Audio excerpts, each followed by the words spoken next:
पिछले दिनों मुझे मौका मिला कि मैं भी वचन प्रभु के वचन से और सीख सकी और मैंने पिछले दिनों पौल के जीवन के बारे में बहुत कुछ सीखा कि वो परमेश्वर के हाथों में कैसे इस्तेमाल हुआ और अपने आप की उन्होंने क्या पहचान बनाई और कैसे-कैसे अपनी अ, खुद की जो आत्मिक यात्रा थी वो और दूसरों को कैसे एनकरेज किया, कैसे वो एक मिशनरी के रूप में उन्होंने अपना जीवन जिया, क्या-क्या बातें उन्होंने सीखी और सिखाई, ये सब परमेश्वर ने इन सबको थोड़ा और गहराई से जानने का मौका दिया और मुझे अगुवाई हुई कि मैं आपके साथ वो सारे अपने एक्सपीरियंसेस, वो सारे अपने अनुभव शेयर करूँ। तो उसके लिए हम लोग आगे के कुछ 2-3 सेशंस में हम लोग इन बातों को सीखेंगे और तो हम इसको शुरू करते हैं और आज की जो बाइबल स्टडी है उसका नाम है नो द अपोस्टल पॉल। मतलब पॉल जो प्रेरित हैं उनको हम और ज़्यादा जानें इस बाइबल स्टडी के द्वारा। तो पॉल के बारे में हम लोग जैसा हम सब जानते हैं कि वो एक यहूदी मत से आते हैं और उन्होंने अपने विषय में जो बातें कही हैं अलग-अलग लेटर्स के द्वारा जो हम लोगों को 14 लेटर्स जो प्रेरित की जो पत्रियाँ हैं उनके द्वारा उनके जीवन के बारे में हमको पता चलता है। और पता ये चलता है कि वो बहुत ही ज़्यादा इंटेलेक्चुअल मतलब बहुत ही ज़्यादा बुद्धिमान और अपने वचन जो उन्होंने सीखा उसको पकड़ के जड़ से पकड़ के रखने वाले थे और उन्होंने सब कुछ जो भी सीखा था वो उसको बारीकी से सीखा था और उसको बोलने में और उसका प्रचार करने में उनको कोई झिझक नहीं थी और वो उसको अपना अपना जो उसको ज़िम्मेदारी मानते हुए वो अपने मत में आगे बढ़ते थे। तो जो वो पहले एक यहूदी मत से आते हैं और पॉल के बारे में एक जनरल आइडिया मैं आपको और देना चाहती हूँ कि पॉल के बारे में बड़ी सारी बातें प्रचलित हैं कि वो बहुत अ, अमीर खानदान से थे, कोई कहते हैं कि नहीं, उनको उनके फ़ोरफ़ादर्स को या उनके पेरेंट्स को एज़ अ स्लेव लेके गए थे, तो ये सारी बातें हम धीरे-धीरे बीच-बीच में भी सीखेंगे उनके बारे में। लेकिन आज का जो मेन टॉपिक रहेगा वो पॉल का जो मिशनरी जीवन जो था, वो एक थ्री डायमेंशनल कमिटमेंट था। यानी कि जैसे हम एक किसी भी फिगर की थ्री डायमेंशन क्या होती है, एक लंबाई, एक चौड़ाई और एक ऊँचाई जिससे हम उसके आकार को नापते हैं। उसी प्रकार जो पॉल का जो कमिटमेंट जो पर पॉल ने जो अपने आप एक वाचा परमेश्वर के साथ बाँधी कि मैं ये काम करूँगा आपका, वो भी 3 थ्री डायमेंशनल मिनिस्ट्री थी उनकी, उनके बारे में हम सीखेंगे और फिर अंत में हम ये देखेंगे कि हम अपने मिशन में या हम जो अब हमारी जो बुलाहट है परमेश्वर के लिए, उसमें हम उसको उससे क्या सीख सकते हैं, ठीक है? तो हम लोग पहले पॉल के बारे में 1-2 चीज़ें मैं जस्ट आपको क्यूरियोसिटी के लिए बताना चाहती हूँ कि कुछ लोग कहते हैं पॉल का जन्म कब हुआ था, तो पॉल का जन्म वो यीशु मसीह से पहले हुआ था या बाद में हुआ था? तो एक समय ऐसा बताया जाता है क्योंकि अब देखिए कई लोगों ने अलग-अलग स्टडीज़ करी हैं। इसलिए कुछ लोग कहते हैं कि जो पॉल का जन्म था वो यीशु मसीह से थोड़ा-सा ही पहले हुआ था, यानी कि धरती पे वो दोनों साथ में थे, ठीक है? एक ऐसा मत है और जो उनका हिब्रू में जो नाम था वो था शाऊल और बाद में वो नाम जो पॉल था वो उनको ग्रीक में वो नाम दिया गया था, पौलुस, ठीक है? तो शाऊल और पौलुस ये उनके 2 नाम थे। लेकिन बाद में जब पौलुस ने जब अपने आप को जभी भी बुलाया अपने आप को जब उन्होंने रेफ़र किया किसी भी अपनी पत्री में तो पौलुस ही बोला। बाद में वो शाऊल नाम नहीं यूज़ किया उन्होंने अपने लिए, यहाँ तक कि जो पतरस है, पतरस ने भी उनको पौलुस ही बोला। कहीं पे एक जगह लूक ने उनको शाऊल की तरह बोला रेफ़र कहीं पे किया है, लेकिन वैसे पौलुस ने अपने आप को और पतरस ने भी बाद में पौलुस को पौलुस ही बुलाया है।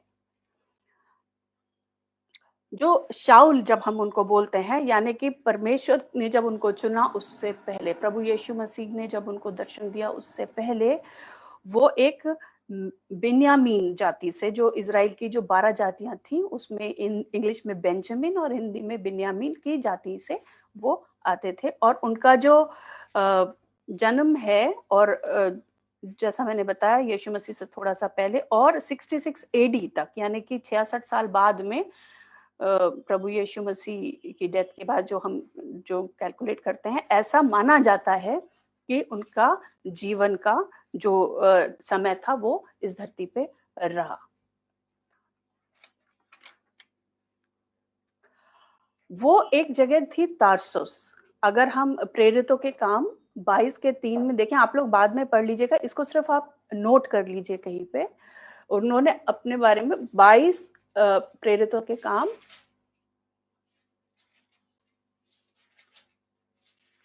22 के 3 में लिखा है।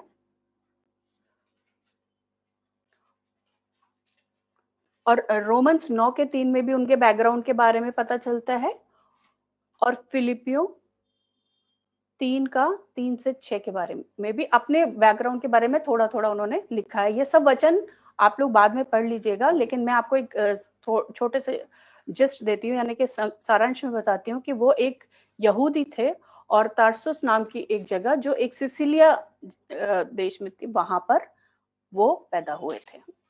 वो एक ग्रीक सिटी था और उस समय में, तो यानी कि वो यहूदी वहाँ पर पहुँचे हैं उस ग्रीक सिटी में, यानी कि वो कहीं से तो आए होंगे, तो जिसको इंग्लिश में डायस्पोरिक ज्यू कहते हैं, यानी कि बाहर से आए हुए वहाँ पर बाद में बसे हैं, तो ये इस तरह के एक यहूदी थे। और इन्होंने थोड़े दिन पहले, अगर आपने याद होगा, गमालियल नाम लिया था ब्रिजेश जी ने, जब उन्होंने कहा था कि मत तो मैं यहूदी में हूँ और मैं गमालियल के पाँव के पास बैठ के मैंने सीखा। तो गमालियल के जो उनकी ट्रेनिंग थी, वो कहते हैं कि इसी जगह पे हुई थी। हो सकता है कि वो 10 से 12 साल के जब तक होंगे, तब तक वो वहीं थे। फिर उन एक जगह हम प्रेरितों के काम में पढ़ते हैं, वो कहते हैं मैं तो रोमी हूँ। जब उनको उनके ऊपर दंड की आज्ञा दी जाती तो कहते तो मैं तो रोमी हूँ। तो कोई कहता है कि रोमी कैसे हो गए, ये तो यहूदी थे, अब रोम की और वो वहाँ पर पैदा हुए। तो इसके बारे में 2 मत हैं। एक तो पहले के लोग या तो वो बहुत पैसे वाले होते थे, बड़े-बड़े बिज़नेसमैन होते थे, वो लोग वहाँ की जैसे रोम के देश की जो सिटीज़नशिप है, जो नागरिकता है, वो खरीद लेते थे। तो ऐसा मानते हैं कुछ लोग कि वो बहुत ज़्यादा पैसे वाले थे, उनके शायद बाप-दादा बहुत ज़्यादा पैसे वाले थे और इसलिए उन्होंने वो वहाँ की नागरिकता खरीद ली, इसलिए वो रोमी भी हो गए। कुछ लोग ये कहते हैं कि नहीं, ऐसा भी हो सकता है कि वो लोग, रोमी लोग, उन लोगों को दास बना के अपने यहाँ लेकर आए थे रोम में और जब वो दास को लेके आते हैं और दास को भी फिर वहाँ की नागरिकता ले लेते हैं और जब कई बार दास को बाद में स्वतंत्र कर दिया जाता है, तो उसकी नागरिकता भी रोमी रहती है। तो ये 2 तरह के मत हैं, जिससे वो अपने आप को रोमी भी बोला उन्होंने। तो ये मैंने आपको एक बैकग्राउंड दिया। अब क्योंकि वो यहूदी मत को मानने वाले थे और वो बहुत ही स्ट्रॉन्ग थे अपने बिलीफ में, तो वो मसीही लोगों के अगेंस्ट कैसे हो गए? इसके बारे में कहते हैं कि क्योंकि वो उनको लगता था कि जो जो उनको पढ़ाया है या जो उन्होंने सीखा है, जो परमेश्वर है, जो पुराना नियम है, ये मसीही लोग उसके अगेंस्ट कुछ बातें कह रहे थे। जैसे उन लोगों ने प्रभु यीशु मसीह को मसीह मान लिया और जबकि यहूदी लोग अभी भी मसीह का वेट कर रहे थे। वो लोग इस बात को नहीं स्वीकार कर रहे थे कि यही मसाया है जिसको हमने क्रूस पर टांग दिया। और वहाँ से लोग विश्वास में आ रहे हैं। अब वो पुराने नियम की बात में कुछ ऐसी बातें कह रहे हैं कि अब वो ज़रूरी नहीं है, खतना ज़रूरी नहीं है। तो जो उन्होंने अपने यहूदी मत में रीति-रिवाज सीखे थे, ये उनके अगेंस्ट जो ये बातें कर रही थे, इसलिए वो बहुत ज़्यादा अगेंस्ट हो गए थे। जब हम प्रेरितों के काम में पढ़ते हैं और हमने पिछले दिनों कुछ ये सब डिस्कशन भी किए थे ना पौलुस के बारे में, आप लोगों ने नोट किया होगा।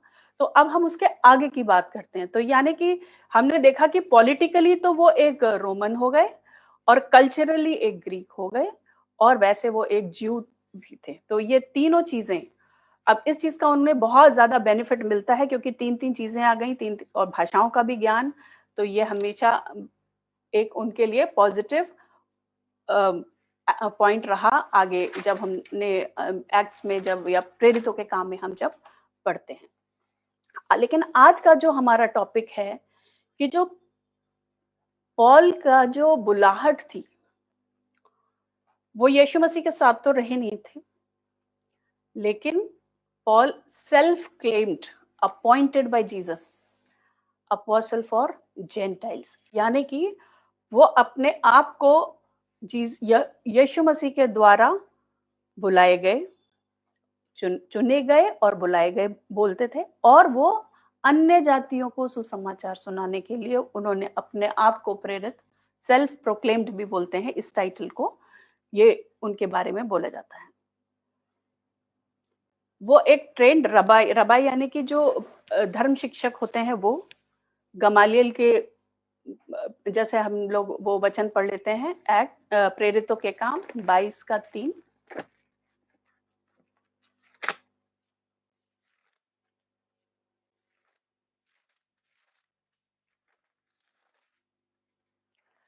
मैं तो यहूदी मनुष्य हूँ, जो किलिकिया के तरसुस में जन्मा, परंतु इस नगर में गमालियल के पांव के पास बैठकर पढ़ाया गया और बाप दादाओं की व्यवस्था की ठीक रीति पर सिखाया गया, और परमेश्वर के लिए ऐसी धुन लगाए था जैसे तुम आज लगाए हो।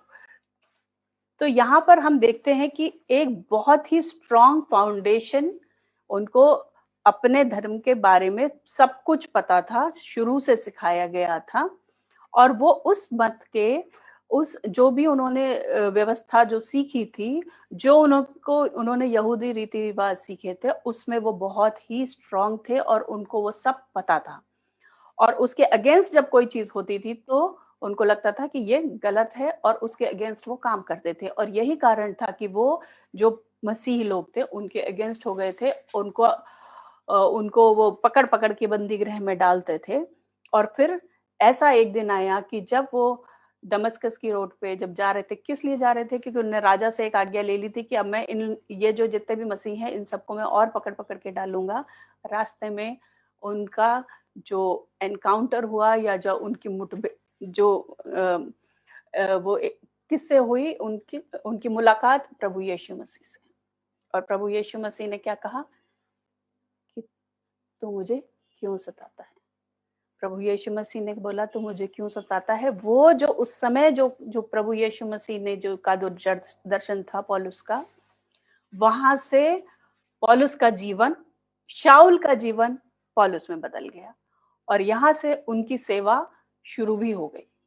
पहले उन्होंने जो वो व्यक्ति जो सबको मारने, जो भी मसीही लोग थे उनको मारने के लिए, उनको बंदी गृह में डालने के लिए, उनको जान से मारने के लिए भी जो धुन में था, जैसा यहाँ लिखा है कि इस बार जैसे परमेश्वर के लिए ऐसी धुन लगाए था जैसे तुम आज लगाए हो। यहाँ पे भी तो पौलुस को मारा ही जा रहा है ना उसके विश्वासी जीवन के लिए, तो वो ये कह रहा है ऐसा तो मैं भी था। तो ऐसा हम लोग हमने पिछले दिनों में पढ़ा भी था कि कैसे प्रभु यीशु मसीह ने जब उसको बोला और उनकी आंखें जो चली गई एकदम से, फिर परमेश्वर ने, यीशु मसीह ने दूसरे को दर्शन दिया और कहा, एक एंजल को भेजा कि वहां से जाओ, एक पौलुस नाम का है व्यक्ति, उसके पास जाओ। वो कह रहा अरे वो तो वही वाला आदमी है ना जो सबको मार रहा है, लेकिन फिर भी उससे कहा कि नहीं तुम जाओ। और वहां से वो जो इंसिडेंट था उसको पौलुस अपने आप को बताता है कि मैं वहां से बुलाया गया हूँ, वहां से चुना और वहां से बुलाया गया हूँ। तो जो प्रभु यीशु मसीह ने स्वयं उनका ऑर्डिनेशन कर दिया, जैसे आजकल के पास्टर्स होते हैं। तो अब हम वापस आते हैं 3 डायमेंशनल, जो उनका मिशन था, या जो उनकी जो परमेश्वर के राज्य के लिए जो सेवा थी, उसके 3 डायमेंशंस क्या है। पहला है, वो एक पास्टर थे, पासबान। पासबान कौन होता है? पासबान एक चरवाहा होता है जो अपनी भीड़ों की रखवाली करता है। यहाँ पर एक ऐसा पास्टर हम लोगों ने की इमेज है कि एक चर्च में एक पास्टर होते हैं और वहाँ बहुत सारे लोग होते हैं जो विश्वासी होते हैं, और फिर उनकी आत्मिक रूप से देखभाल करते हैं। दूसरा है मिशनरी। मिशनरी मतलब कि कितना भी वो कितने बड़े भी अपने आप को पास्टर समझे, लेकिन वो सुसमाचार सुनाने में कहीं पे भी चूकते नहीं थे। जहाँ चाहे वो बड़े ग्रुप हो, चाहे इंडिविजुअल हो, लेकिन वो मिशनरी वर्क जो था उनका, जो एक सुसमाचार सुनाने का कार्य, वो निरंतर चलता रहा। और साथ में वो एक थियोलॉजियन क्या होता है? एक वो धर्म की शिक्षा देने वाला, उसके वचन को पढ़ना, मनन करना, उसके बारे में और ज़्यादा सीखना।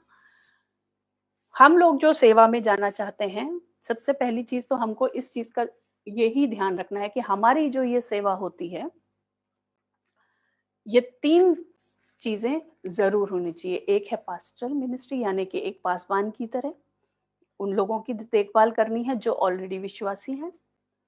मिशनरी मतलब जो नए-नए लोगों को सुसमाचार सुनाएगा। और प्रभु का जो वचन है, ये जो बाइबल है, ये जो हमें मिली हुई है, इसकी गहराइयों में और ज़्यादा जानना, उसको और ज़्यादा सीखना, ये निरंतर जब तक हम इस धरती पे हैं, तब तक ये 3 चीज़ें हमारी हमेशा साथ में चलें। हम ये नहीं कह सकते कि हम पास्टर हैं तो सुसमाचार कोई और सिखाएगा, हमें तो आ गया, अब या तो कोई बाइबल टीचर ही इसके अंदर घुसेगा। नहीं, ये हम सबको, जो हम लोग सेवा करना चाहते हैं, ये 3 निरंतर ये 3 चीज़ें हमको करनी है। आगे हम अब देखते हैं कि एक पासवान की तरह पौलुस का जीवन कैसा था। पौलुस के जब हम जो पत्रियाँ हैं, जो चिट्ठियाँ हैं, जो लेटर्स हैं, वो हम जब पढ़ते हैं, अब आप जब पढ़ें उसको तो आप एक 2 तरीके से पढ़िएगा। एक तो ये देखिएगा कि पौलुस ने लिखा है वो, तो वो पौलुस का जो हृदय है, जो पौलुस की जो भावनाएँ हैं, वो उनको दर्शाती हैं। और एक तरीके से आप एक ऑडियंस बन के भी पढ़िएगा कि वो लेटर मेरे लिए लिखा गया, तो मुझे क्या-क्या उसमें से सीखने को मिलता है। लेकिन आज जब हम पौलुस की तरफ से पौलुस के जीवन से सीखना चाहते हैं, तो कोई भी एक लेटर मैं एंड में पढ़ूँगी और फिर हम जो भी हमने आज पढ़ा, उन सब चीज़ों को, पॉइंट्स को हम देखते हुए, सोचते हुए, हम मन में रखते हुए हम लेटर बाद में पढ़ेंगे। एक हम पहला थिस्सलुनीयंस पढ़ेंगे। जो पॉल की जो चिट्ठी है, हर एक चर्च को लिखी गई थी, जो उन्होंने एस्टैब्लिश किया था या फिर स्थापित किया था। उसमें उन्होंने ये आप पहले क्या होता था, एक जब चिट्ठी लिखी जाती थी, तो जब वो जहाँ पहुँचाई जाती थी, वहाँ पे एक पढ़ने वाला भी होता था। तो उससे क्या होता था कि सब लोग पढ़े-लिखे नहीं होते थे। अब चिट्ठी कहीं दूर से आ रही है, क्योंकि पहले तो इतना ज़्यादा यातायात का साधन भी नहीं थे। तो जब वो इतनी दूर से आ रही है, एक तो चिट्ठी कई दिनों बाद पहुँचेगी और वहाँ जब वो पढ़ी जाएगी, तो जब वो पढ़ी जाती थी, तो वो पूरी कलीसिया के सामने पढ़ी जाती थी। और जब वो पढ़ी जाती थी, तो उसमें वो जो सारी भावनाएँ हैं, वो सब दिखती थीं। इतने अच्छी तरीके से वो बातें लिखी जाती थी कि एक-एक को ना सिर्फ समझ में आए, बल्कि जिस इमोशन के साथ वो लिखी गई है, वो भी ऑडियंस तक, या जो उस पत्री को सुनने वाले लोग हैं, वहां तक पहुंचे। तो ये जो राइटिंग हैबिट थी पॉलुस की, ये इसका देखिए कितना अच्छा यूज हुआ कि वो बाइबल का ही हिस्सा बन गए। एक जब मैं हम ये लोग स्टडी कर रहे थे, तब एक भाई ने पूछा कि सिर्फ पॉलुस की ही चिट्ठियां क्यों, क्या कोई और भी तो ने भी तो लिखी होगी। तो उसका जवाब उन्होंने दिया था कि प्रिज़र्व सिर्फ़ ये करी गई हैं, बाकी अगर लिखी गई होंगी। कई चिट्ठियाँ ऐसी भी थी जो स्टोरीज़ के फ़ॉर्म में बाद में बनाई गई, जो जो कॉन्टैमिनेट हो गई, या फिर उसमें कुछ अपनी तरफ से भी लोगों ने कुछ-कुछ जोड़ दिया, तो कहानियाँ बन गई उनकी। इसलिए उनको उतना, वो उनकी ऑथेंटिसिटी जो थी वो कहीं लूज़ हो गई, लेकिन ये एज़ इट इज़ मिली और एज़ इट इज़ प्रिज़र्व भी करी गई। इसलिए ये हमको इसी फ़ॉर्म में ही मिली, जैसी लिखी गई थी।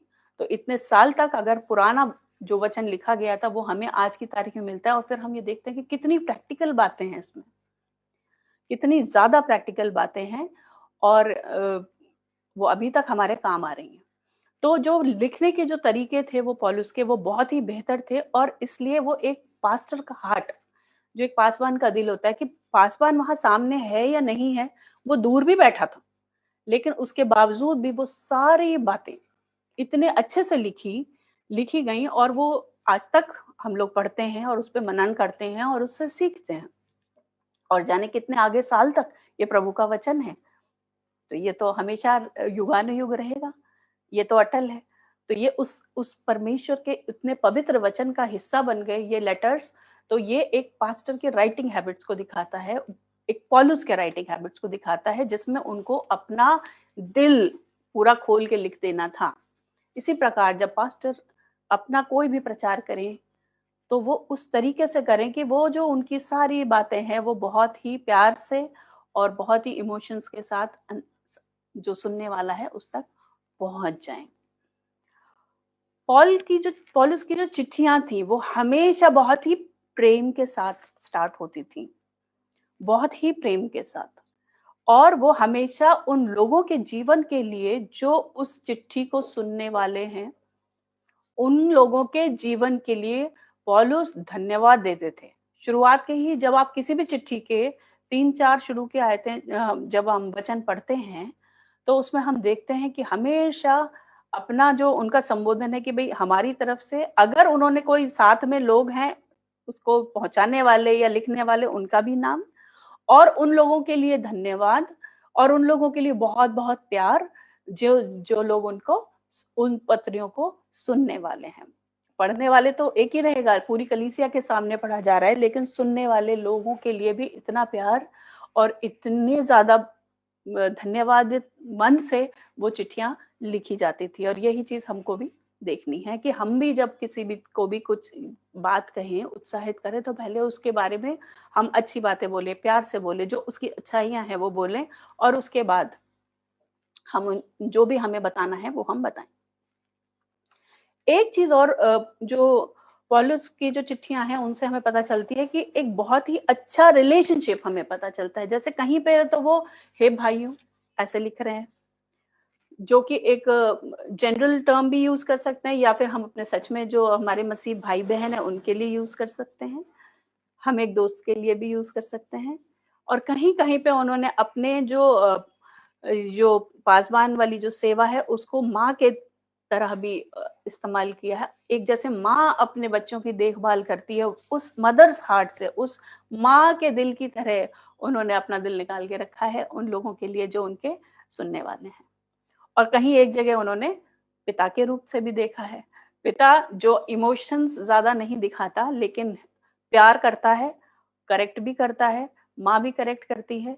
तो ये सारी चीज़ें जो मिक्स करके उन्होंने दिखाई हैं अपनी पत्री में और इसके लिए मैं आप लोगों के साथ पहला थिस्सलुनीकियों 2 का 7 पढ़ती हूँ।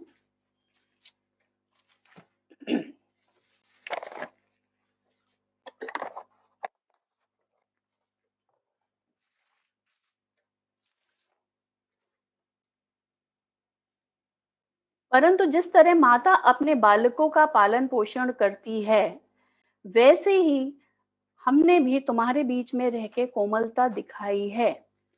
मतलब पास्टर जो है वो एक माँ की तरह भी होता है, जो कोमलता से अपने बच्चों की देखभाल करता है, उनकी सारी ज़रूरतों का ख़्याल रखता है और वो हृदय प्यार से भरा होता है।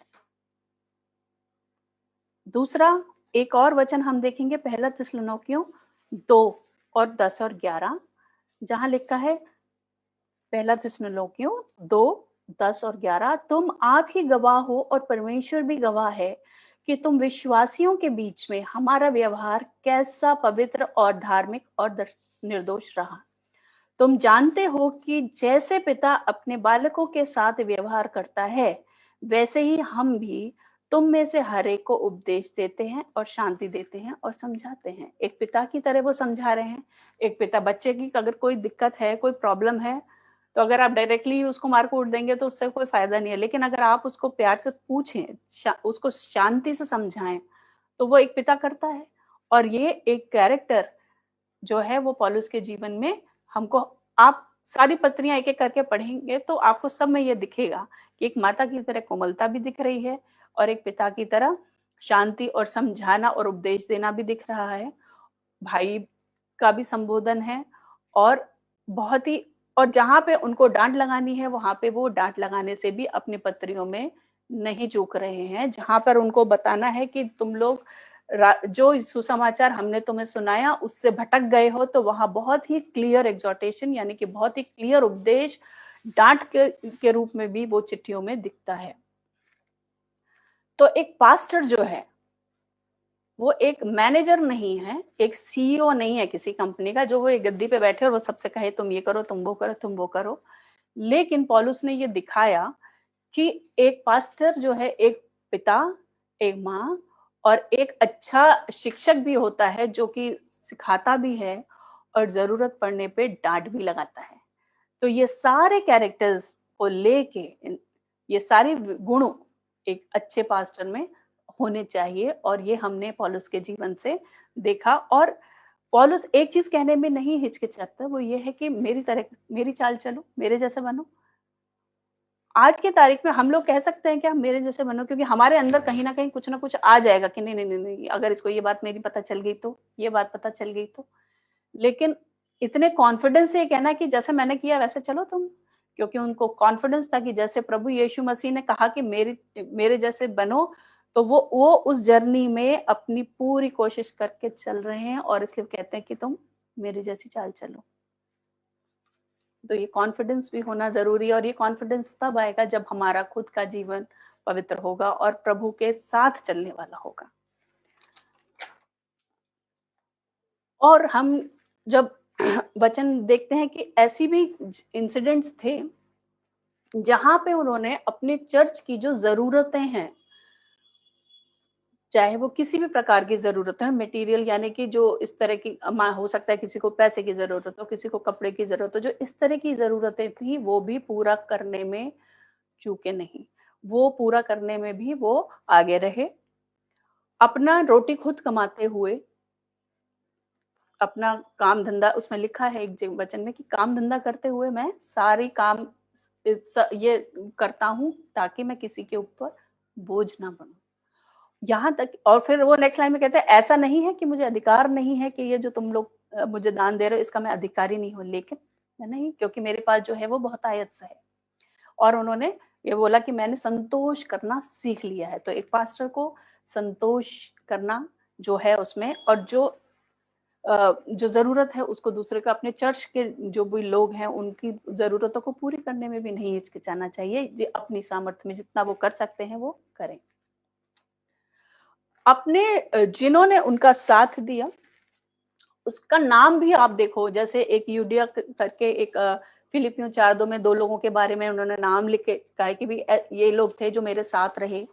इसी तरह तिमुथियुस का कई बार नाम लिया और एक बहुत ही अच्छी बात मैंने देखी कि वो एक टीम बिल्डिंग जहाँ पे जैसे अगर आप पहला थिस्सलुनीकियों देखें तो पहला ही वचन मैं पढ़ रही हूँ कि पौलुस और सिलवानुस और तिमुथियुस की ओर से एक टीम है।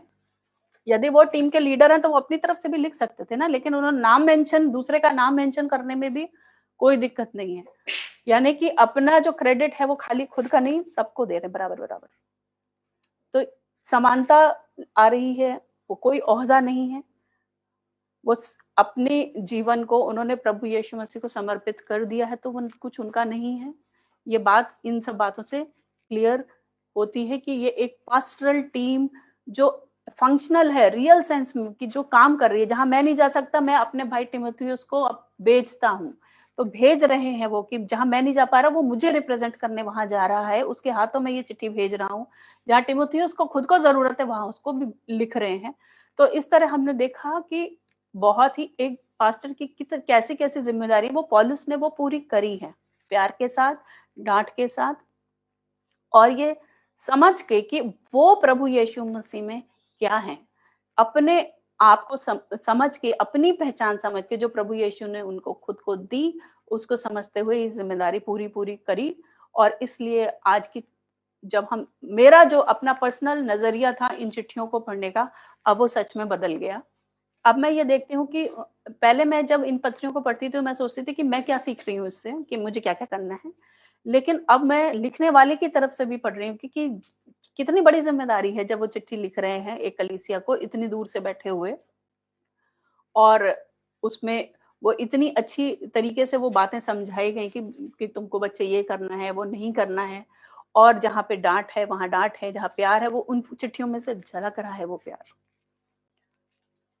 तो ये जो हमने देखा कि जो पास्टरल मिनिस्ट्री है, वो हम में से हर एक की है, कोई एक जो प्रचार कर रहा है खाली वो नहीं, लेकिन जो हम बड़े चर्च के लोग हैं, जो उम्र में हैं या जो पहले से विश्वासी हैं, वो सब अगर हम इन सब बातों को हम समझ लें, तो कहीं पे भी किसी कोई भी बात अगर कलीसिया में वो हमें हर्ट नहीं करेगी। हमें लगेगा कि अरे ये तो वचन से थोड़ा भटक गए हैं, लाओ हम इनको प्यार से समझा दें, डाँट के समझा दें, है ना? ये सब चीज़ें हमारी ज़िम्मेदारी बन जाती है और यदि कोई ज़रूरत में है तो उसकी ज़रूरत भी हम पूरी करें।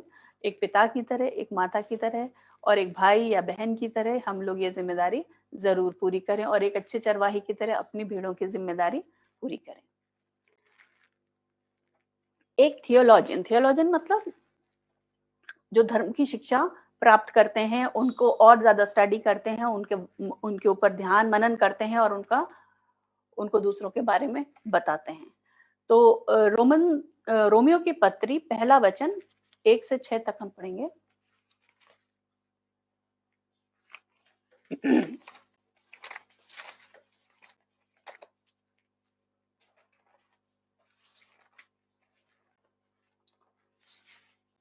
यहाँ पे देखिएगा उन्होंने अपनी पहचान क्या लिखी है।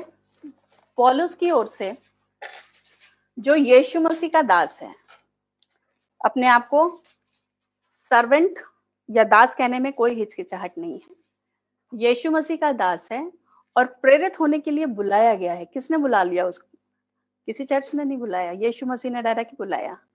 तो यीशु मसीह का दास है और प्रेरित होने के लिए बुलाया गया और परमेश्वर के उस सुसमाचार के लिए अलग किया गया है, जिसकी उसने पहले ही से भविष्यद्वक्ताओं के द्वारा पवित्र शास्त्र में अपने हमारे प्रभु यीशु मसीह के विषय में प्रतिज्ञा की थी।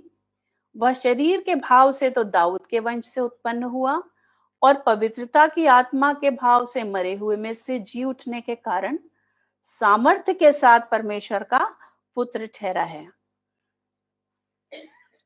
उसके द्वारा हमें अनुग्रह और प्रेरिताई मिली कि उसके नाम के कारण सब जातियों के लोग विश्वास करके उसकी माने, जिनमें से तुम भी यीशु मसीह के होने के लिए बुलाए गए हो। इस पैराग्राफ को मैंने कितनी बार पढ़ा, लेकिन अब जब मैं पढ़ रही हूँ तो इसमें मैं ये देख रही हूँ कि वो पुराने नियम और नए नियम इन दोनों को साथ में जोड़कर यहाँ पे प्रस्तुत कर रहे हैं कि परमेश्वर के उस सुसमाचार होने के लिए क्या कि उसने अपने भविष्यद्वक्ताओं के द्वारा पवित्र शास्त्र क्या पुराना नियम, उसमें उसकी बातें भी और वो बातें कैसे मसीह में पूरी होती हैं, ये बात को साथ में रख के, यानी कि पौलुस का जो मसीहा का जो वेट था वो खत्म हो गया था। वो समझ गया थे कि जो प्रॉमिस्ड, जो छुड़ाने वाला मसीहा आने वाला है, वो ही प्रभु यीशु मसीह ही है। जब ये एक यहूदी समझ गया, तो इसका मतलब उसको पूरा वचन पता हो गया। और ये बात हमें यहाँ पता चलती है कि वो प्रभु यीशु मसीह जिसकी विषय में प्रतिज्ञा की गई थी, जो शरीर के भाव से दाऊद का वंश था, यानी कि पूरी नॉलेज होना पुराने नियम की और उसका पूरा होना नए नियम में, जो उसकी फाउंडेशन थी, वो जो इनके जो फाउंडेशन जो थी वो नए नियम की जो भी उसमें मसीह के बारे में लिखा गया, उसको उन्होंने पुराने नियम की नींव के ऊपर रख के प्रस्तुत किया है लोगों को, ताकि पूरा सब कुछ समझ में आ जाए। यानी कि पुराने नियम को ऐसा नहीं कि अलग छोड़ दिया गया और ये बताया गया कि वही चीज जो हम वेट कर रहे थे एज अ ज्यू, एज यहूदी, वो अब पूरी हो गई है। ठीक है। और यहाँ पे वो हमने जैसा पहली लाइन देखा कि अपने आप को सर्वेंट या दास के रूप में प्रस्तुत कर रहे हैं यीशु मसीह के, और अपने आप को अपोस्टल भी कह रहे हैं, यानी कि प्रेरित होने के लिए मैं बुलाया गया हूँ। और एक थियोलॉजियन भी यही करेगा कि उसको नॉलेज होनी चाहिए कि पुराना नियम नया नियम को ये क्यों, अगर आपके पास कोई ये कह दे कि अब इसकी क्या जरूरत है, तो वो आप लोग हम सबको पता होना चाहिए, हमारे इस पूरे मिशनरी जो हमारी जिम्मेदारी है उसमें, कि हम क्या बता रहे हैं क्यों बता रहे हैं? एक होप है हमारे पास, एक थियोलॉजियन के पास एक होप होता है, एक वचन के द्वारा। आज मुझे एक बहन ने कुछ फ़ोन किया, तो वचन के द्वारा ही मैंने बताया। मैंने कहा देखो वचन तो ये कहता है, अब आप बताओ कि ये जो विचार आपके पास आया वो कहाँ से आया? ये वचन के द्वारा तो नहीं आया, इसका मतलब तो कह रही हाँ, नहीं आया। तो फिर वहीं पे ही वो बात उनको समझ में आ गई कि नहीं, ये वाली जो फीलिंग थी ये सही नहीं थी। तो इस तरीके से अगर हम और आप इस वचन की गहराई में चले जाएँगे, इसको समझेंगे, हर दिन मनन करेंगे, तभी हम इसमें अपने आप को मजबूत कर पाएँगे और हम अगले को या आगे जो भी हमसे कोई पूछा जाएगा उसके ऊपर उसको हम बता सकते हैं। दूसरी बात जो बहुत ही अच्छी थी, पौलुस ने कोई भी जो कोई प्रॉब्लम आ रही थी उसको अनंत जीवन तक के जो पर्सपेक्टिव था वो ब्रॉड था, यानी बहुत बड़ा था कि आज की सिचुएशन है लेकिन मसीह आएगा तब, और जब स्वर्ग में ये सब बातें होंगी तब पूरा होगा। यहाँ वहां तक का पर्सपेक्टिव के साथ पॉल ने जो भी एज अ थियोलॉजियन जब कभी स्टडी जब कोई बात बतानी होती थी तो वो उस पर्सपेक्टिव, वो ये नहीं कि भाई आज तुम्हारी परेशानी है तो कल ठीक हो जाएगी, मैं पवित्र आत्मा के नाम से घोषणा करता हूँ, नहीं। अगर आज सताव है तो सताव का कहाँ पर अंत है? महिमा में जब तुम उठाए जाओगे प्रभु यीशु मसीह के साथ, वो वहां तक की बात उसी सिचुएशन में कर रहे हैं। यानी कि जो उनका जो माइंडसेट है वो इटर्निटी के साथ मिक्स हो गया, मतलब माइंडसेट जो है इंटीग्रेट हो गया, यानी सम्मिलित हो गया अनंत जीवन के साथ। जैसा एक एग्जाम्पल देखते हैं, दूसरा थिस्सलुनीयन पहला 5 से 12। यहाँ पर वो एक प्रॉब्लम एड्रेस कर रहे हैं जहाँ पे दुख उठा रहे हैं लोग, जो मसीही लोग हैं वो दुख उठा रहे हैं। तो देखिए उनके बारे में उनको कैसे समझा रहे हैं। यह परमेश्वर के सच्चे न्याय का, दूसरा थिस्सलुनीकियों पहला अध्याय 5वें वचन से 12 वचन में पढ़ रही हूँ। यह परमेश्वर के सच्चे न्याय का स्पष्ट प्रमाण है कि तुम परमेश्वर के राज्य के योग्य ठहरो, जिसके लिए तुम दुख भी उठाते हो। तो दुख कहाँ उठा रहे हो? अभी उठा रहे हो, क्योंकि परमेश्वर के निकट वह न्याय है कि जो तुम्हें क्लेश देते हैं उनके बदले में क्लेश दे, और तुम्हें जो क्लेश पाते हो हमारे साथ चैन दे उस समय जबकि प्रभु यीशु अपने सामर्थी दूतों के साथ धधकती हुई आग में स्वर्ग से प्रकट होगा, और जो परमेश्वर को नहीं पहचानते और हमारे प्रभु यीशु मसीह के सुसमाचार को नहीं मानते उनसे पलटा लेगा। हमारे पास हम क्या सोचते हैं कि अच्छा हमारा कोई दुश्मन है, हम लोग प्रार्थना करते थे प्रभु हम नहीं तो पलटा आप लो, हम नहीं पलटा आप लो। क्यों? कि मतलब प्रभु यीशु मसीह उसका कोई काम का नुकसान कर देंगे क्या? नहीं। यहाँ पर वो कह रहे हैं कि दुख तो तुम आज उठा रहे हो, लेकिन उसको इटर्निटी में देखो, उसका अनंत जीवन के में सम्मिलित करके देखो, तो तुम्हारा आगे जब प्रभु यीशु मसीह आएँगे, वो एक आशा है, वो एक होप है जिसमें हम जी रहे हैं सब लोग। एक मसीही किस होप में जीता है कि हमारा प्रभु यीशु मसीह आएँगे दोबारा और हमको ले जाएँगे और स्वर्ग में अपने साथ रहेंगे, ना रोना होगा, ना पीटना होगा। ये वाली जो आशा है उसको वो हर एक प्रैक्टिकल प्रॉब्लम से जोड़ के इतनी बड़ी आशा दे रहे हैं। 9वें वचन से कि वे प्रभु के सामने और उसकी शक्ति के तेज से दूर होकर अनंत विनाश का दंड पाएंगे। ये बात की बातें हैं, ये अभी की बातें नहीं, अभी का क्लेश है, लेकिन तुम्हारी आशा आगे होनी चाहिए। 10वें वचन में लिखा है, यह उस दिन होगा जब वह अपने पवित्र लोगों में महिमा पाने और सब विश्वास करने वालों में आश्चर्य का कारण होने को आएगा, क्योंकि तुमने हमारी गवाही पर विश्वास किया है। इसलिए हम सदा तुम्हारे लिए प्रार्थना भी करते हैं कि हमारा परमेश्वर तुम्हें इस बुलाहट के योग्य समझे और भलाई की हर एक इच्छा और विश्वास के हर एक काम को सामर्थ्य सहित पूरा करे, ताकि हमारे परमेश्वर और प्रभु यीशु मसीह के अनुग्रह के अनुसार हमारे प्रभु यीशु का नाम तुम में महिमा पाए और तुम में। तो वो ये कह रहे हैं कि जीवन की प्रॉब्लम्स और ये सब अभी इतना नहीं है, उस महिमा का वेट करना हमको सिखा रहे हैं पौलुस इन इन वचनों में। और यही एक बहुत ही अच्छी बात मुझे लगी कि मतलब अगर हम कोई भी रिजल्ट भी एक्सपेक्ट करें तो प्रभु हमारा जो है दायरा बढ़ जाएगा, हमारा धीरज कब तक बना रहना चाहिए, जैसा लिखा है अंत तक धीरज। तो हर एक प्रॉब्लम का में हमें पेशेंस, हमारा सब्र और बढ़ जाता है जब हम अपनी आशा पूरी प्रभु के आगमन तक, दोबारा आगमन तक, जब हम उनके ऊपर आशा रख देते हैं। तो एक एज अ थियोलॉजियन जब वो बात कर रहे हैं तो वो प्रभु यीशु मसीह को सिर्फ अभी के लिए नहीं, लेकिन अनंत जीवन तक और उनके दूसरे आगमन तक वो हमारी आशा बांध रहे हैं। आप ये सोचो कि ये तो 2000 साल पुरानी बातें हैं, उस समय भी इन वचनों से लोगों को आशा मिली और आज भी हमें ये आशा मिलती है। जो एक और क्वालिटी थी कि वचन में बिल्कुल बहुत ही अच्छे तरीके से वो समझाना। अगर वो एक यहूदी से बात कर रहे हैं तो पूरे पुरानी बातों को लेकर और उसके ऊपर यीशु मसीह को खड़ा करना, और उसके ऊपर एक पूरी जो रिचनेस है वचन की, जो इतनी जो अच्छी गूढ़ बातें हैं, उन सब को खोल के रखना, ताकि एक आम आदमी को भी चीजें समझ में आ जाएं। उस तरीके से उन्होंने वचन को पढ़ा और समझा और लिखा। दूसरी बात मैंने एक और चीज समझी कि जो ये चिट्ठियां हैं, ये हमारे जो आसपास जो हो रहा है, जो बहुत ही प्रैक्टिकल प्रॉब्लम्स, उनका सॉल्यूशन देती हैं। और फिर से मैं कहूंगी कि लेकिन वो जो सॉल्यूशन है वो पूरी उस इटर्निटी तक में फैला हुआ है, वो सिर्फ सीमित नहीं है हमारे थोड़े से समय के लिए। जो एक और उन्होंने एक चीज सिखाई वो है कि क्राइस्ट सेंट्रिक फेथ। कैसा भी मत से हम लोग आ रहे हैं, पुराने कैसे भी विश्वास से आ रहे हैं, लेकिन जो आज जो विश्वास है वो क्राइस्ट सेंट्रिक हमारा विश्वास होना चाहिए। यानी कि मसीह हमारे, जो उसके पूरे जो केंद्र बिंदु में मसीह है।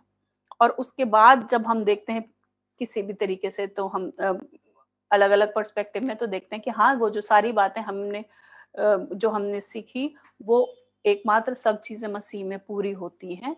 तो इसलिए मसीह हमारे जीवन में महिमा पाते हैं। और ये सब हमने इन चिट्ठियों से जब हम पढ़ेंगे तो देखो हर बात में प्रभु यीशु मसीह की महिमा, प्रभु यीशु मसीह की महिमा हुई है।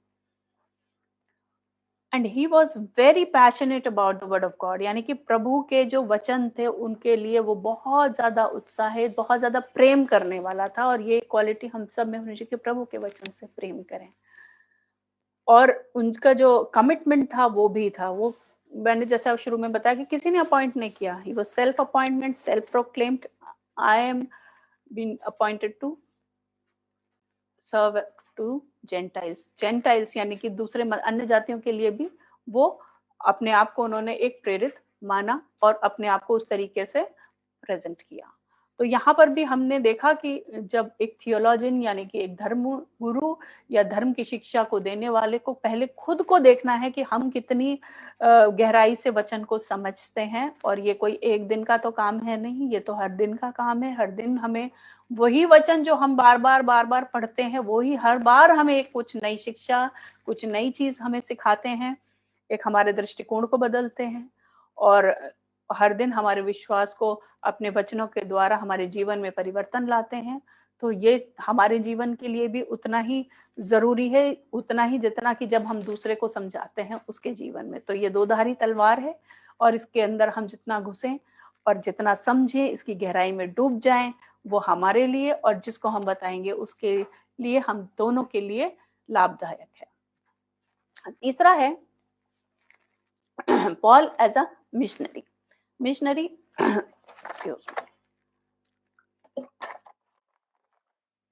मिशनरी मतलब सुसमाचार सुनाते सुनाते वो।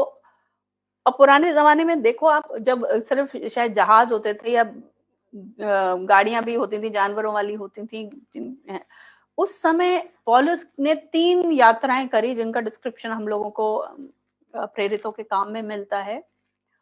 और जब आप मैप देखोगे तो वो कहाँ से, वो एशिया से यूरोप और इधर उधर कैसे, मतलब वो जर्नीज हो रही हैं और जगह जगह कलीसियाओं को स्थापित कर रहे हैं और उसके बाद वापस जाके उन कलीसियाओं को में हालचाल ले रहे हैं, जो चीजें सही हैं नहीं हैं उनको ठीक करना।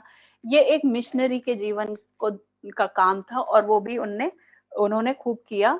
और उनकी जो 3 जर्नीज हैं वो पूरी हम लोग और डिटेल में हम पढ़ सकते हैं बाद में।